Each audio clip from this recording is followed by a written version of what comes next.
Hi, I am Harini. I got selected in AIMS Bhubaneswar. நான் 2023 batch. எனக்கு சுத்தமாகவே clinical எக்ஸ்பீரியன்ஸே இல்லை. ஏன்னா படித்தது ப்ரைவேட் காலேஜில், அதுலேயும் 2 இயர்ஸ் கோவிடில் போயிட்டதுனால சுத்தமாகவே கிளினிக்கல் எக்ஸ்போஷரே இல்லை. ஏன்னா ப்ராக்டிக்கல் நாலேஜில் நான் ஜீரோன்னு கூட சொல்லலாம். எனக்கு என்னோட சீனியர் அண்ணன் தான் மீடியல் இன்ஸ்டியூட் பற்றி சொன்னாங்க. நான் காலேஜ் முடிச்சோடனே மீடியலில் ஜாயின் பண்ணிட்டேன். அப்போ V6 பேட்ச் போயிட்டு இருந்துச்சு. அதில் நான் 1 மந்த் போனேன். ஆல்ரெடி கிளாஸஸ் கம்ப்ளீட் பண்ணியிருந்தாங்க. அதுக்கப்புறம் ரெக்கார்டிங் பார்த்து தான் நோட்ஸ் எடுத்தேன். நம்மக்கிட்ட தான் நோட்ஸ் இருக்கே, நம்மளே படிச்சுக்கலாம் அப்படின்னு சொல்லிட்டு பார்த்தேன். நிறைய புரியல எனக்கு.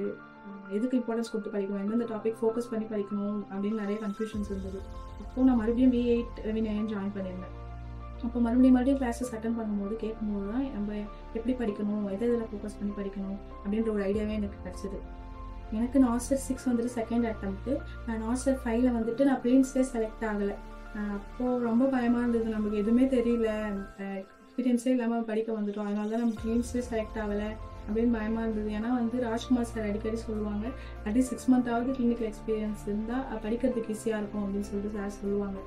இப்போ எனக்கு ஜாப் போனோமா அப்படின்னு ரொம்ப கன்ஃபியூஷனாக இருந்தப்போ நான் மோகன் சார்கிட்ட கேட்டிருந்தேன், சார் இந்த மாதிரி நான் ப்ரிலிம்ஸ்லேயே செலக்ட் ஆகலை, நான் ஜாப் போவேன், படிக்கவா அப்படின்னு சொல்லிட்டு கேட்டிருந்தப்போ சார் சொன்னாங்க, இந்த மாதிரி படி, எக்ஸ்பீரியன்ஸ் அதெல்லாம் எதுவுமே தேவையில்லை.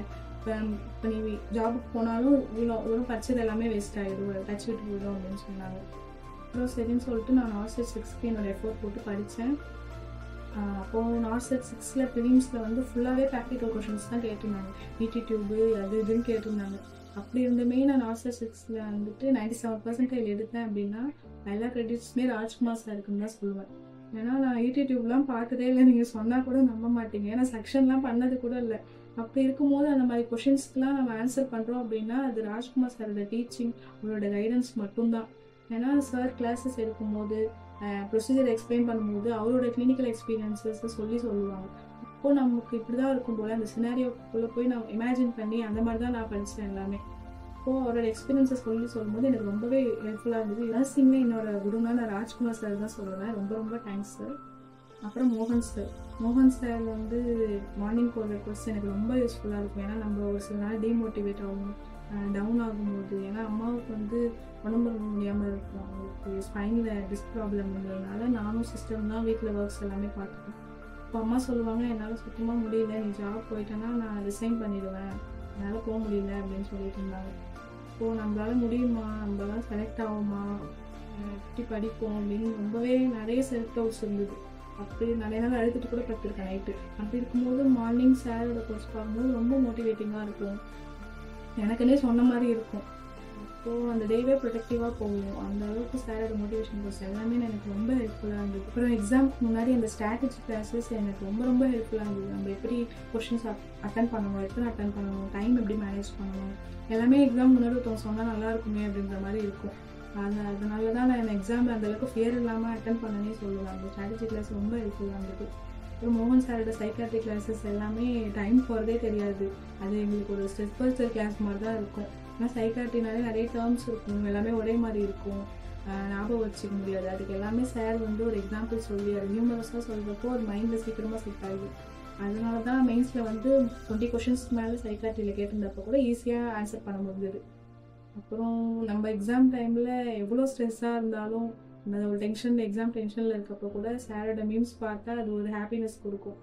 அந்த மாதிரி நமக்காக டைம் ஸ்பெண்ட் பண்ணி சார் எல்லாமே பண்ணுவார். மோட்டிவேஷனல் கோர்ஸ் போடுறதாகட்டும், மீம்ஸ் போட்டது, அப்புறம் எங்களை எப்போவுமே மோட்டிவேட் பண்ணுறதுக்கு எல்லாத்துக்குமே மோகன் சாருக்கு ரொம்ப ரொம்ப thanks sir. Thank you so much sir.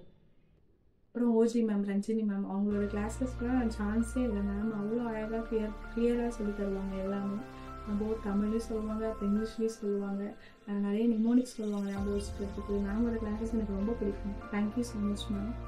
அப்புறம் ஜவஹர் சார் டெய்லி போடுற கொஷின்ஸு, அவரோட பிரெயின் பூஸ்டர்ஸ் எல்லாமே ரொம்ப ஹெல்ப்ஃபுல்லாக இருந்தது. அப்புறம் எக்ஸாம் பற்றி எந்த ஒரு அப்டேட்டாக இருந்தாலும் சார் உடனே யூடியூப் வீடியோ போடுவாங்க. இது எல்லாமே ரொம்ப ஹெல்ப்ஃபுல்லாக இருந்தது. Thank you so much sir. அப்புறம் டெஸ்ட் சீரிஸு நார்செட் 6ல் நியூ பேட்டர்ன் கொண்டு வந்தாங்க.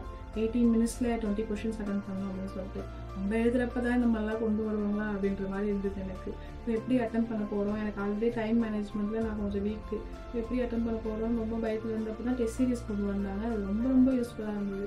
ஏன்னா ஒரு டெஸ்ட்டு அட்டன் பண்ண தான் நான் எப்படி டைம் மேனேஜ்மெண்ட் பண்ணணும், நெகட்டிவ் மார்க்ஸ் எப்படி ரெடியூஸ் பண்ணணும் நிறைய தெரிஞ்சுக்கிட்டேன்.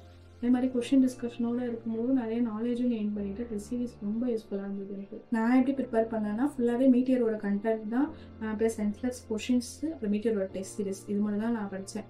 நான் full and fully Meteor content மட்டும் தான் படித்தேன், வேறு எதுவுமே நான் படிக்கல உண்மையாக. திடீர்னு 2 days முன்னாடி எக்ஸாமுக்கு முன்னாடி தாத்தா இறந்துட்டாங்க. எனக்கு ஒன்றுமே புரியல, என்ன பண்ண போகிறோம், 2 நாள் தான் இருக்குது அப்படின்றப்போ எனக்கு வந்து சாரோட எல்எம்ஆர் கண்டென்ட் தான் ரொம்ப ஹெல்ப்ஃபுல்லாக இருந்தது. அந்த ஒன்லைனர் அது மட்டும் தான் பார்த்துருக்கோம் எக்ஸாமுக்கு, ரொம்ப யூஸ்ஃபுல்லாக இருந்தது. நான் பாண்டிச்சேரின்றதுனால நான் வந்துட்டு ஆஃப்லைன் கிளாஸஸ் தான் சூஸ் பண்ணியிருந்தேன்.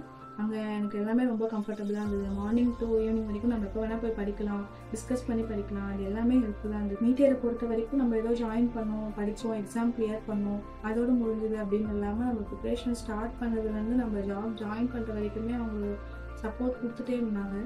அதே மாதிரி எனக்கு சிட்டி சூஸ் பண்ணுறதுலையுமே நிறைய கன்ஃபியூஷன்ஸ் இருந்தது. அதுக்குமே ரெஃபரன்ஸ் நம்பர் கொடுத்து, எய்ம்ஸில் ஒர்க் பண்ணுறவங்க நம்பர் கொடுத்து பேசிவிட்டு நீ சூஸ் பண்ணு அப்படின்னு சார் சொன்னாங்க. அப்புறம் இப்போ புவனேஸ்வரை செலக்ட் ஆனதுக்கப்புறமே அங்கே ஒர்க் பண்ணுற உங்களோட நம்பர் கொடுத்து எந்த ஹெல்ப் வேணாலும் கேளு அப்படின்னு சொன்னாங்க. இதுக்கு எல்லாத்துக்குமே ரொம்ப ரொம்ப தேங்க்ஸ் ஃபார் மோகன் சார் அண்ட் மீட்டியர் டீமுக்கு. அதே மாதிரி அங்கே இருக்கிற ஃபேக்கல்ட்டிஸ் எல்லாருமே எக்ஸ்பீரியன்ஸ்டான ஃபேக்கல்ட்டிஸ். அப்புறம் அவங்க நம்மளுக்கு ஜாப் கிடைக்கிறதுக்காக அவங்க நிறையாவே எஃபர்ட் போடுறாங்க. எல்லாத்துக்குமே மீட்டியர் டீமுக்கு ரொம்ப ரொம்ப ரொம்ப தேங்க்ஸ். இப்போ படிக்கிற நர்சிங் ஆஸ்பிரன்ஸ்க்கு நான் என்ன சொல்கிறேன்னா, கன்சிஸ்டண்ட்டாக படித்தா கண்டிப்பாக கிளியர் பண்ணலாம். நம்ம மேலே ஃபஸ்ட் நம்ம நம்பிக்கை இருக்கணும், நம்மளால் முடியும் அப்படின்னு சொல்லிட்டு. ஏன்னா எதுவுமே தெரியாமல் ஒரு ப்ரைவேட் காலேஜில் படித்து என்னாலே கிளியர் பண்ண முடியும்போது உங்களால் முடியாதா? கண்டிப்பாக முடியும். கன்சிஸ்டண்ட்டாக உங்கள் ஹார்ட் ஒர்க் போட்டிங்கன்னா கண்டிப்பாக சக்ஸஸ் ஆகாத டவுட்டே இல்லை. என்னோடய ப்ரிப்ரேஷனுக்கு நான் 1 year ஸ்பெண்ட் பண்ணேன். அதனால் இப்போது லைஃப் சேஞ்சிங் மொமெண்ட் தான் சொல்லணும்.